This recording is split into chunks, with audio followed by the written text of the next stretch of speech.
सबसे पहले मैं प्रेम शुक्ला जी आपसे शुरुआत करना चाह रही हूं। ऐसे वक्त में जब देश का माहौल खराब हो रहा है और इस तरीके की बात कही जा रही है कि धर्म का अपमान ये देश नहीं सहेगा, ऐसे में मां काली पर ऐसे बयान देना किस तरफ इशारा करता है? ये क्या सिर्फ एक पक्ष की ही भावनाएं आहत होती हैं?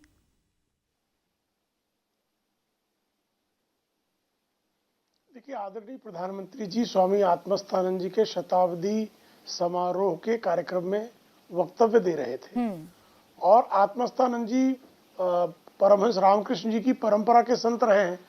परमहंस रामकृष्ण की आराध्या मां काली रही है, तो स्वाभाविक तौर पर मां काली का वो जिक्र करेंगे और मां काली की शक्ति और चेतना से समग्र चराचर ब्रह्मांड व्याप्त है। इसमें किसी के मन में कोई संदेह और संकोच की कोई आवश्यकता नहीं है। तो उसको आदरणीय प्रधानमंत्री जी ने किस तरह से जो आस्था मां काली के चरणों में रखता है, उसकी पवित्र आस्था के कारण वह शक्ति जो है उसका पथ प्रदर्शन करती है और जिसकी आस्था खंडित होती है, जिसकी आस्था दूषित और पतित होती है, वह किस तरह की जो है बातें करता है ये लोग स्वयं समझ रहे हैं, उसमें कुछ कहने की आवश्यकता नहीं है।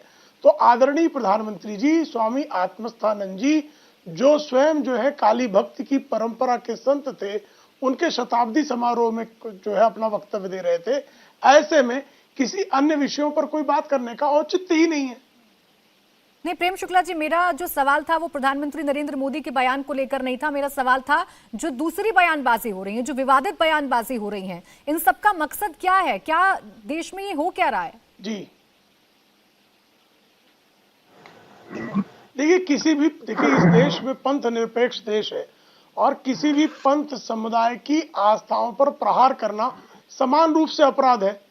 किसी की भी पंथ पर अगर आप किसी प्रकार का प्रहार करते हैं तो भारतीय दंड संहिता में भारतीय संविधान के तहत उस पर कार्रवाई करने का प्रावधान है। लेकिन आप एक मामले में तो कार्रवाई करेंगे, लेकिन दूसरे मामले में चाहे भगवान राम हो, भगवान कृष्ण हो, मां काली हो, मां भगवती हो, इनका अपमान बारंबार इस देश में करने का एक चलन और परंपरा हो गई है और उस पर कार्रवाई नहीं करना इस तरह का एक जो है पाखंडी सेकुलरिज्म है, इसमें कोई संदेह नहीं है।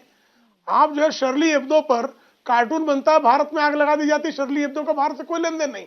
और वही कांग्रेस की सरकार जाकर स्वयं सुप्रीम कोर्ट में कहती है कि राम तो काल्पनिक है।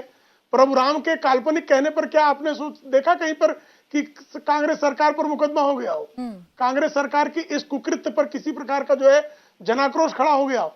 तो भारत की सांस्कृतिक सहिष्णुता को बारंबार जिस तरह से अपमानित करने का प्रयास किया जाता है, निश्चित तौर पर दुर्भाग्यपूर्ण है। इंडिया टीवी हर वक्त हर जगह डाउनलोड करने के लिए सर्च करें India TV news Google play store या ऐप स्टोर पर।